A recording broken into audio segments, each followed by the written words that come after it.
Salutations à tous et à toutes. C'est toujours le frère, Antoine Fadi, toujours avec le superbe, merveilleux, inimitable Kalata Dimsi, et oui. Le livre mystérieux, le code révélé de la Bible authentique. Voilà, ce sont les titres qu'il y a sur cette couverture. Euh, Aujourd'hui, on va aller dans le livre de Essambet, donc qu'ils ont appelé Paul dans les Bibles falsifiées, mais son véritable nom, c'est Essambet. Et nous sommes dans le chapitre 39, oui, chapitre 39 dans la partie, donc le titre général de ce livre de Sambé, c'est la réconciliation, parce qu'effectivement, il va y avoir une réconciliation entre nos trois êtres, il va y avoir une réconciliation aussi par le Mundi Musangi, et il va être un des acteurs de cette réconciliation par ses paroles, par ses actes, par son attitude, et Sambé va montrer le chemin de la réconciliation aussi. Et donc, dans ce chapitre 39, nous sommes, donc le titre c'est L'humilité et la grandeur de Joki Sabe. Et on va parler effectivement d'une forme d'humilité. Mais nous, on va aller un peu plus loin dans le long chapitre 39. On va aller sur la partie qui s'appelle Courir vers le but. Et à partir de là, on va aller à partir du verset 35. Oui. Dans cette partie-là de courir vers le but, en fait, Essambé va nous montre en fait une forme, une manière, parce qu'il y a une manière de courir vers le but. Il y a pour pouvoir courir, parce que courir, c'est plus que marcher. Il y a quelque chose qu'on doit capter, il y a quelque chose qu'il faut mettre en pratique, qu'il faut accepter et vivre, et on va découvrir de quoi il s'agit. C'est quelque chose de très profond, de très important. Mais, comme je disais au départ, courir vers le but, il y a une manière de faire. Il y a quelque chose à faire. Et Sambé va décortiquer donc son discours de courir vers le but, et il va donc parler de lui-même, et puis il va s'adresser à ses bien-aimés, à ceux qui le considèrent comme sa vocation, ceux qui sont avec lui, qui sont là pour l'écouter, pour avancer dans le verbe, et il va s'adresser aussi, et on va le découvrir, au verset 35, au reste. Il est dit ceci, au reste, virgule, frères et sœurs, virgule, que tout ce qui est vrai, virgule, tout ce qui est honorable, virgule, tout ce qui est juste, virgule, tout ce qui est pur, virgule, tout ce qui est aimable, virgule, tout ce qui mérite l'approbation, virgule, ce qui est vertueux et digne de louange, selon le verbe de Loba, virgule, soit l'objet de vos pensées. Oui. Donc là, il s'adresse à un reste, il s'adresse, parce qu'il avait parlé à on va dire une certaine partie de personnes, c'est bien aimé là, il était rentré en profondeur dans l'explication de courir vers le but. Et maintenant, puisqu'on le sait, il y a plusieurs états de conscience dans la marche, hein. Il y a un reste de frères et sœurs, et il va s'adresser à eux, et il va mettre l'accent là sur ce verset 35, sur les pensées, sur notre mécanisme de pensée, c'est-à-dire de considérer les choses, de réfléchir, de méditer, d'orienter en fait notre pensée. Et il demande que donc à ce reste-là, voilà, que tout ce qui, en gros, tout ce qui peut être agréable au verbe soit l'objet de nos pensées. Et ça, c'est extrêmement important. On ne peut pas avancer, on va dire, dans la marche si on ne mène pas, on va dire, ce, ce, on ne transcende pas notre conscience par rapport à notre état de pensée. Notre état de concevoir le bien, le mal, de concevoir ce qui est selon le verbe, ce qui n'est pas selon le verbe. Si on ne transcende pas notre conscience, si on n'oriente pas notre conscience vers la pureté, vers la bonté, vers la simplicité, vers les fruits de l'esprit, en fait, on ne peut pas progresser. La pensée, c'est la clé, en fait, puisque, comme on le sait, le combat est mental. Donc, il va insister sur ce point en leur disant, si vous changez l'orientation de votre manière de penser, vous allez changer votre orientation dans la marche, en fait. Et ça, c'est réellement important. Donc, tout ce qui est honorable, tout ce qui est juste, tout ce qui est pur, tout ce qui est aimable, tout ce qui mérite l'approbation, ce qui est vertu et digne de louange, c'est ça que, on va dire selon le verbe, c'est ça que nous, on doit avoir dans nos pensées. Et nous tous, hein, on lutte beaucoup contre les mauvaises pensées, contre les pensées de tristesse, les pensées négatives, les pensées d'accablement, les pensées de découragement, de désarroi. Voilà. Et pourtant, tout ça, là, il faut savoir se détacher de ça, c'est-à-dire le remettre dans la prière, s'en décharger de ces fardeaux-là, pour orienter nos pensées vers ce qui est bon, ce qui est positif, ce qui est des lois du verbe de l'Oba. Ça, c'est vraiment extrêmement important. C'est un même des piliers parce que tout se passe, on va dire, dans la tête, en fait. C'est comme quand on fait du sport, quand on fait des sports de combat, etc., on nous explique que le, souvent, ça se joue, on va dire, au cardio. Mais le cardio, c'est-à-dire le rythme du cœur, avoir de l'endurance, etc., en fait, la clé, elle est même pas là, parce que on nous le dit souvent, c'est dans le mental, en fait. Parce que c'est dans le mental qu'il y a le cardio. Donc le mental, c'est vraiment extrêmement important. Le mental, c'est extrêmement important. C'est ce qui nous fait transcender nos consciences, c'est ce qui nous fait nous dépasser, c'est ce qui nous fait changer de comportement. C'est le mental qui fait maigrir quelqu'un, c'est le mental qui fait progresser quelqu'un, c'est le mental qui pousse quelqu'un à prendre des résolutions, etc. Donc le mental doit être nettoyé. C'est ça. Le mental doit être nettoyé. C'est ce qu'il nous explique ici dans ce verset 35 et son B. Et il continue. Ce que vous avez appris, virgule, reçu vir- et entendu de moi et son B, virgule, et ce que vous avez vu en moi, entre parenthèses, pour l'œuvre, virgule, pratiquez-le. Point. On va s'arrêter là aussi. Parce que, donc, oui, il dit qu'il faut changer d'attitude, mais en plus, il va donner un exemple. Il va se placer lui-même en exemple en modèle visuel. C'est pour ça le mental, certes, va avoir un impact, mais ils ont aussi besoin d'un modèle visuel, parce que des fois, notre mental a besoin de voir pour comprendre des choses, pour assimiler, pour transcender la conscience. Et lui, il se place en modèle, parce que c'était déjà le début même du chapitre 35, hein, quand on parlait de l'humilité, parce qu'il est extrêmement humble, et de courir vers le but, il parle aussi de lui-même, et là, il se place en tant que modèle. Voilà. Il dit même pour nos yeux, même pour notre mental, le modèle de ce que Essombe produit en œuvre, en parole, en amour, en dévotion, en sacrifice, euh, en, en- voilà. On va dire toute son aura là doit servir de modèle. C'est ce qu'il nous explique ici dans cette première partie. Et ce qui est beau, c'est qu'il y a bien cette précision entre parenthèses. Voilà. Ce que vous avez vu en moi, ce que vous avez vu en moi, entre parenthèses, pour l'œuvre. Oui. Parce que c'est ça qui compte. C'est notre existence, normalement, c'est ce qu'on fait pour l'œuvre. C'est ça qui nous permet d'avoir une valeur ajoutée à notre existence, de donner un sens, une direction à notre existence. Et tout ça peut servir de modèle. Et Essombe est bien placé, lui qui est un des super modèles. Essombe, c'est extraordinaire. Le parcours d'Essombe est extraordinaire. Le mental d'Essombe est extraordinaire. La suite du verset 36. Et l'Oba, unique créateur de paix, vous fera grâce du Mundi. Oui, à ceux-là qui n'ont pas encore le Mundi, qui avancent dans la sanctification, qui sont encore un peu jeunes dans la sanctification. Voilà, il leur dit, il leur donne cet encouragement.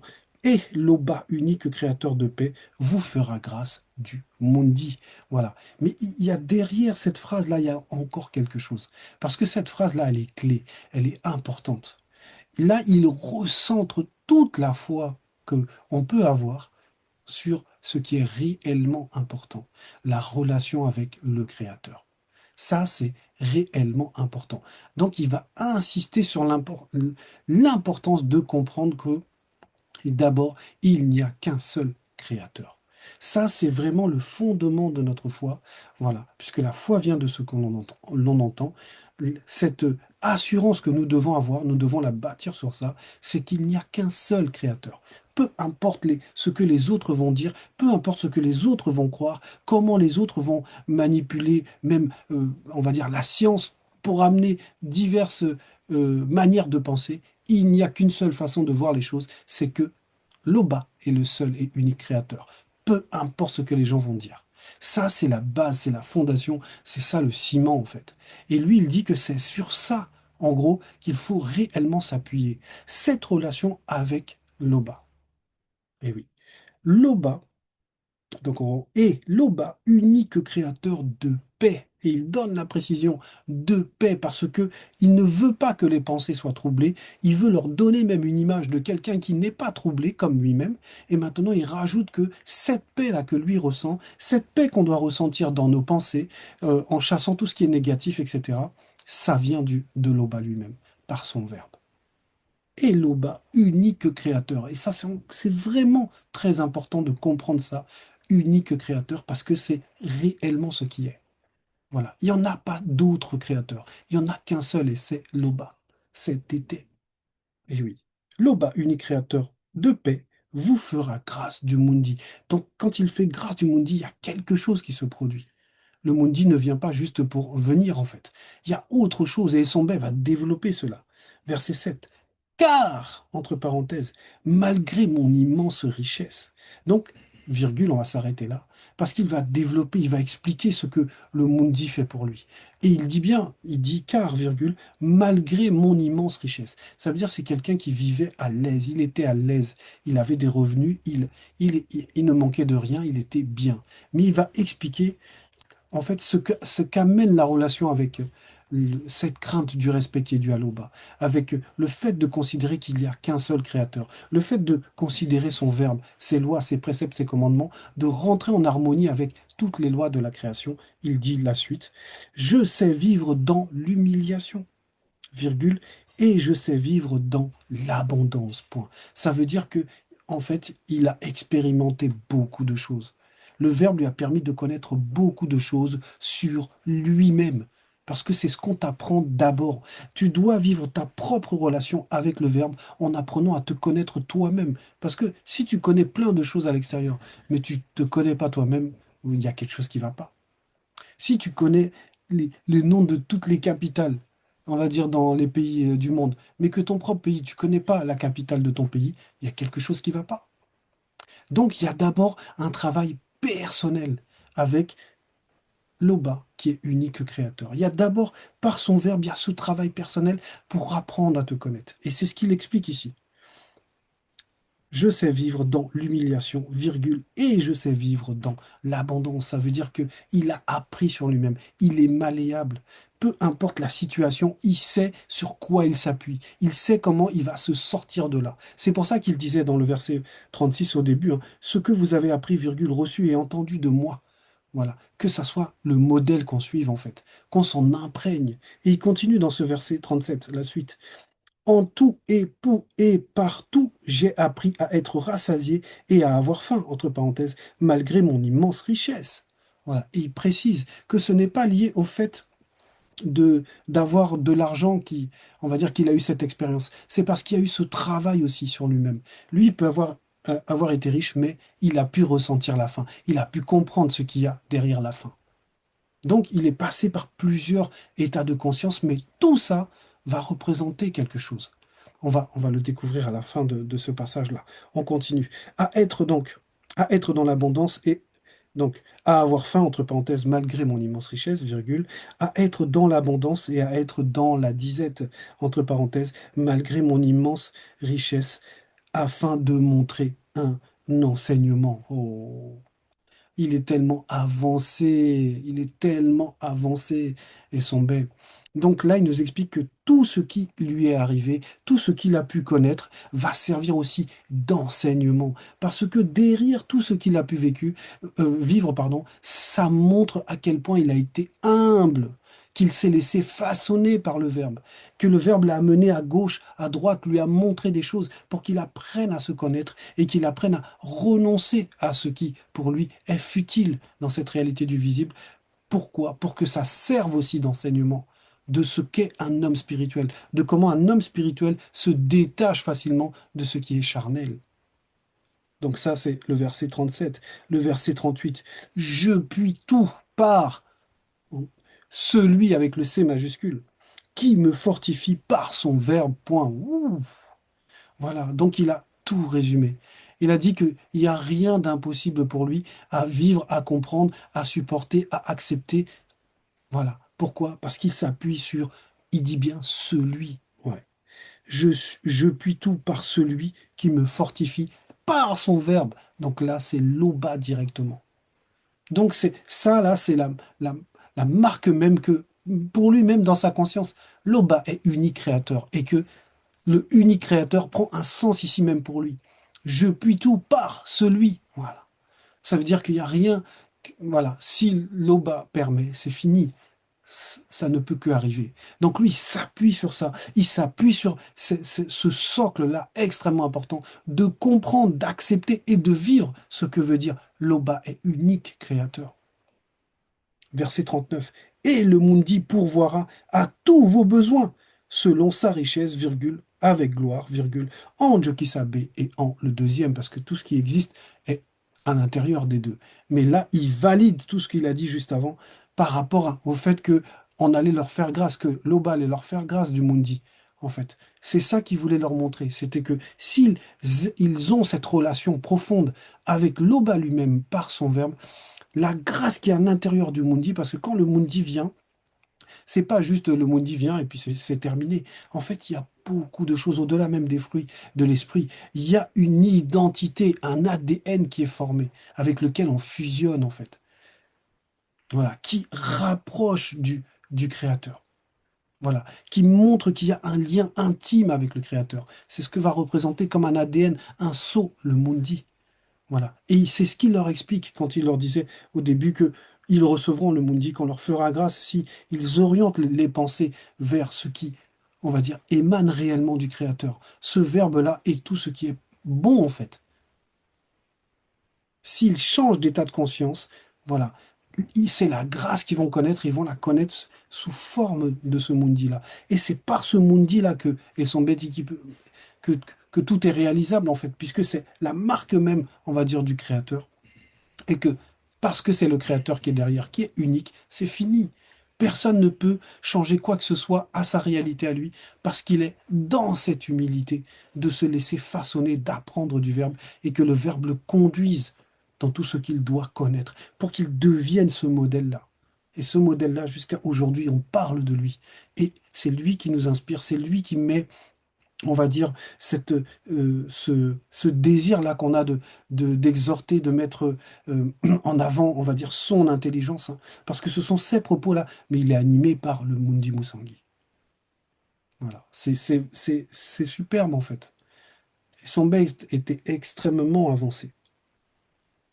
Verset 40. À l'Oba, notre souverain, parce qu'il lui-même il s'inclut dedans, et avec des majuscules, s'il vous plaît. À l'Oba, bien sûr, notre souverain avec le S majuscule, virgule. Soit, et entre parenthèses, est, parce que c'est au-delà même de la notion du temps. La gloire avec le G majuscule, au siècle des siècles. Point d'exclamation. Ebenika, qui veut dire ainsi soit-il.